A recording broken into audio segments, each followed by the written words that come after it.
हाँ start. Good morning student, काव्य English classes bye Rajiv Nagoria में आपका स्वागत है। आज हम आपके लिए 10th क्लास का टॉपिक नरेशन लेके आए हैं, जो आपको बिल्कुल मैजिक ट्रिक के द्वारा आपको समझाएंगे। तो आज का हमारा टॉपिक है विदाउट यू नरेशन।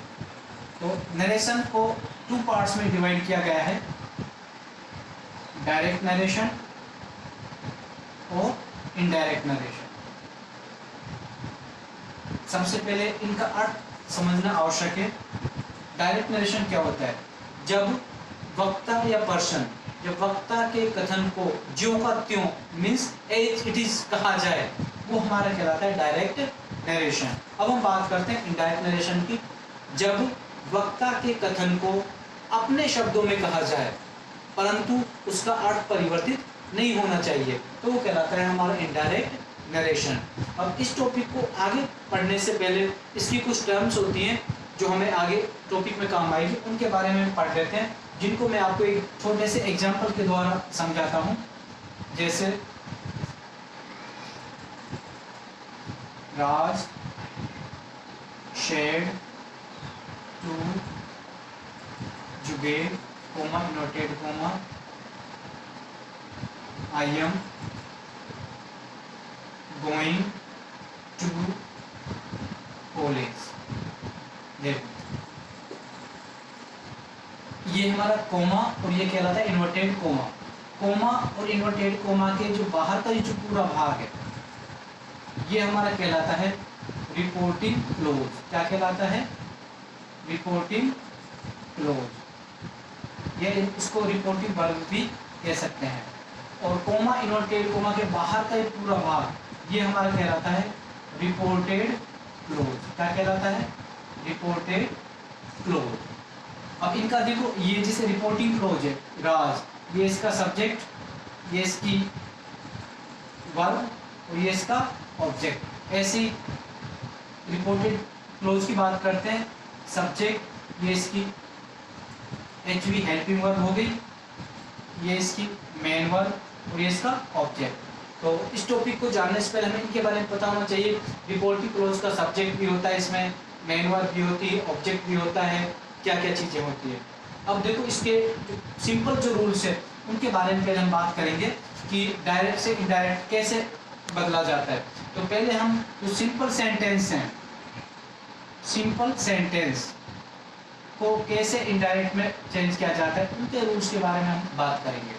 तो विद्यार्थियों, जैसा कि मैंने आपको कहा, बहुत ही शॉर्ट तरीके से हम इसको पढ़ेंगे। सबसे पहला रूल, जैसे मैंने आपको बताया, आपको कोमा और इन्वर्टेड कोमा दिया जाएगा, तो कोमा और इन्वर्टेड कोमा को हटाकर क्या करना है? को हटाकर और वाक्य को किससे जोड़ना है? दैट से। किससे जोड़ना है? दैट से। और दैट ये क्या है? ये कंजक्शन है जो वाक्यों को जोड़ने का कार्य करता है। ठीक है। दूसरा नियम, यदि रिपोर्टिंग क्लोज, इसमें यदि रिपोर्टिंग क्लोज में आपको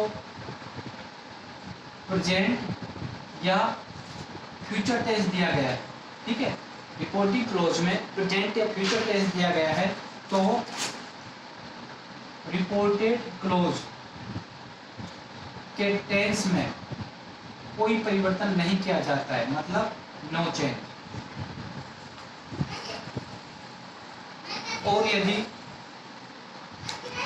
रिपोर्टिंग क्लोज में अगर मान लीजिए आपको पास्ट टेंस दिया गया है, क्या दिया गया है?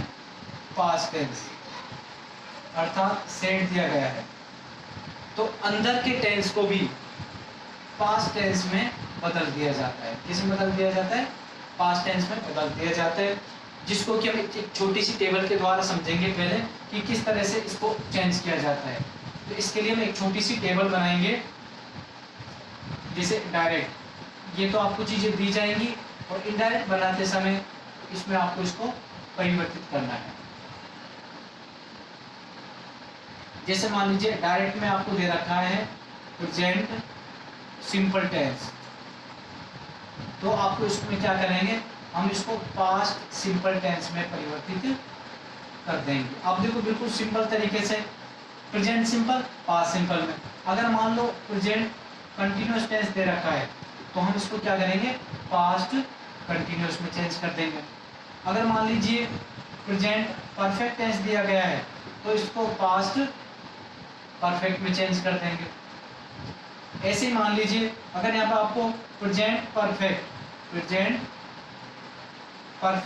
कंटिन्यूस टेंस दिया गया है तो इसको पास्ट परफेक्ट कंटिन्यूस में चेंज कर देंगे। प्रेजेंट के चारों टेंस पास्ट में चेंज हो जाएंगे। अब कई बार क्या होता है कि बाहर भी पास्ट टेंस दिया जाता है और अंदर भी पास्ट होता है, तो हम क्या करेंगे, अगर मान लो रिपोर्टेड क्लोज में अगर आपको पास्ट सिंपल टेंस दिया गया है तो इसको पास्ट परफेक्ट में चेंज कर देंगे। किस में चेंज कर देंगे, पास्ट परफेक्ट में।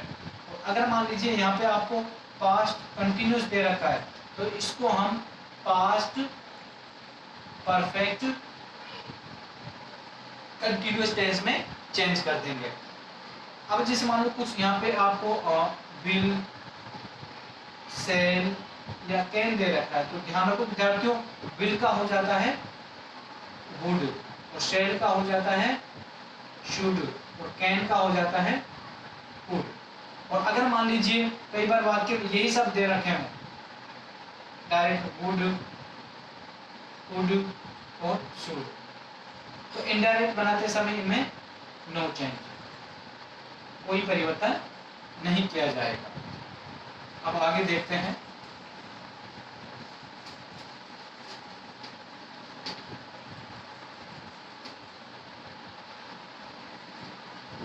वर्ब संबंधी परिवर्तन, यदि रिपोर्टिंग क्लोज में आपको से, सेज या शेड दिया हुआ है तो इनको हम कैसे चेंज करेंगे। अगर मान लीजिए इनके बाद में प्लस आपको ऑब्जेक्ट दिया गया है तो ये निम्न प्रकार चेंज होंगे। सेज बदल जाता है टेल में, सेज बदल जाता है टेल्स में और शेड बदल जाता है टोल्ड में।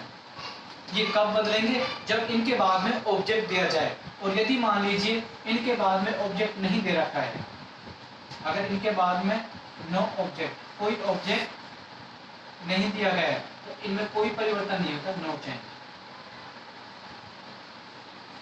नेक्स्ट रूल है, अगर रिपोर्टेड क्लोज में टू दिया गया है, टू, तो इनडायरेक्ट बनाते समय इसको भी हटा दिया जाता है।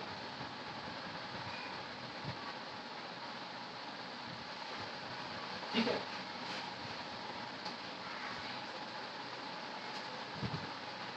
अब हम इसके पढ़ते हैं प्रोनाउन संबंधित परिवर्तन, कि प्रोनाउन को कैसे चेंज करते हैं। इसका बिल्कुल सिंपल तरीका है, यदि रिपोर्टेड क्लोज में, अब आप अच्छी तरह समझ गए कि रिपोर्टेड क्लोज क्या होता है। यदि रिपोर्टेड क्लोज में फर्स्ट पर्सन का प्रोनाउन अर्थात आई और वी दिया गया है तो इनको रिपोर्टिंग क्लोज के सब्जेक्ट के अनुसार परिवर्तित करते हैं। अगर मान लीजिए रिपोर्टेड क्लोज में सेकंड पर्सन अर्थात यू दिया गया है तो हम इसको रिपोर्टेड क्लोज के ऑब्जेक्ट के अनुसार परिवर्तित करते हैं। और थर्ड पर्सन के प्रोनाउन, थर्ड पर्सन ये क्या होते हैं, जैसे ही है, शी है, इट है, नेम है, इनमें नो चेंज, इनमें कोई परिवर्तन नहीं किया जाता है। ठीक है विद्यार्थियों, आज की वीडियो में हम इतना ही करेंगे। आगे हमारी क्लास और अपनी स्टडी जारी रखने के लिए हमारी क्लास को कंटिन्यू रखें और हमारे चैनल को सब्सक्राइब करना बिल्कुल ना भूलें। राजीव नागोरिया या काव्या इंग्लिश क्लासेस। ठीक है, बाय।